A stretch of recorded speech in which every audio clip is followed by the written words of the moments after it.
കരുവന്നൂർ സഹകരണ ബാങ്ക് തട്ടിപ്പ് കേസിൽ സിപിഎം തൃശൂർ ജില്ലാ സെക്രട്ടറി എം വർഗീസിനെതിരെ ഇഡി കടുത്ത നടപടികളിലേക്ക്. ഇഡി ആവശ്യപ്പെട്ട രേഖകൾ ജില്ലാ സെക്രട്ടറി കൈമാറിയിരുന്നില്ല. ജില്ലാ കമ്മിറ്റിയുടെയും കീഴ്ഘടകങ്ങളുടെയും സ്വത്ത് വിവരങ്ങൾ കൈമാറാൻ 2 ആഴ്ചത്തെ സമയം കൂടി തേടിയിരിക്കുകയാണ് എം വർഗീസ്. എന്നാൽ മുഴുവൻ രേഖകളുമായി ഇന്ന് വീണ്ടും ഹാജരാകണമെന്ന് ഇഡി നിർദ്ദേശിച്ചിട്ടുണ്ട്. കരുവന്നൂർ കള്ളപ്പണക്കേസിൽ സിപിഎം തൃശൂർ ജില്ലാ കമ്മിറ്റിയുടെയും ഏരിയ ലോക്കൽ ബ്രാഞ്ച് കമ്മിറ്റികൾക്ക് സ്വന്തമായുള്ള സ്വത്തുക്കളുടെയും വിവരങ്ങൾ ചോദ്യം ചെയ്യലിൽ ഇഡി തേടിയിരുന്നുവെങ്കിലും എം വർഗീസ് കൈമാറിയിരുന്നില്ല. തൃശൂർ ജില്ലാ കമ്മിറ്റിക്കും കീഴ്ഘടകങ്ങൾക്കുമായി കോടികളുടെ സ്വത്തുവകകളാണ് ഉള്ളതെന്ന് പ്രാഥമിക പരിശോധനയിൽ തന്നെ ഇഡി കണ്ടെത്തിയിരുന്നു. ഇതിന്റെ വിശദാംശങ്ങളും രേഖകളും നിരവധി തവണ ആവശ്യപ്പെട്ടുവെങ്കിലും സെക്രട്ടറി നൽകിയിരുന്നില്ല.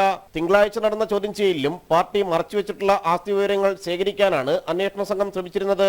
ജില്ലാ സെക്രട്ടറി ചോദ്യം ചെയ്യലുമായി സഹകരിക്കുന്നില്ലെന്ന് ചോദ്യം ചെയ്യലിന് ശേഷം ഇഡി വൃത്തങ്ങൾ വ്യക്തമാക്കിയിരുന്നു. തുടർന്നാണ് ഇന്ന് വീണ്ടും ഹാജരാകാനും ആവശ്യപ്പെട്ട രേഖകൾ കൈമാറാനും നിർദ്ദേശിച്ചിരിക്കുന്നത്. എന്നാൽ മെയ് ദിനമാണെന്നും സംഘടനാ തിരക്കുകളുള്ളതിനാൽ ഹാജരാകാനാകില്ലെന്നുമാണ് വർഗീസ് ഇഡിക്ക് നൽകിയ മറുപടി. ഇത് തള്ളിയ ഇഡി ഇന്ന് തന്നെ ഹാജരാകണമെന്ന് കർശന നിർദ്ദേശം നൽകിയ സാഹചര്യത്തിൽ എം വർഗീസ് ഹാജരാകുന്നതിൽ വ്യക്തത വന്നിട്ടില്ല. ഇതുവരെ 6 തവണ എം വർഗീസിനെയും 3 തവണ സിപിഎം സംസ്ഥാന സെക്രട്ടേറിയറ്റ് അംഗം PK ബിജുവിനെയും ചോദ്യം ചെയ്തിട്ടുണ്ട്. വോട്ടെടുപ്പിന് മുമ്പ് ലഭിച്ച 3 സമൻസുകൾ വർഗീസ് അവഗണിച്ചിരുന്നു.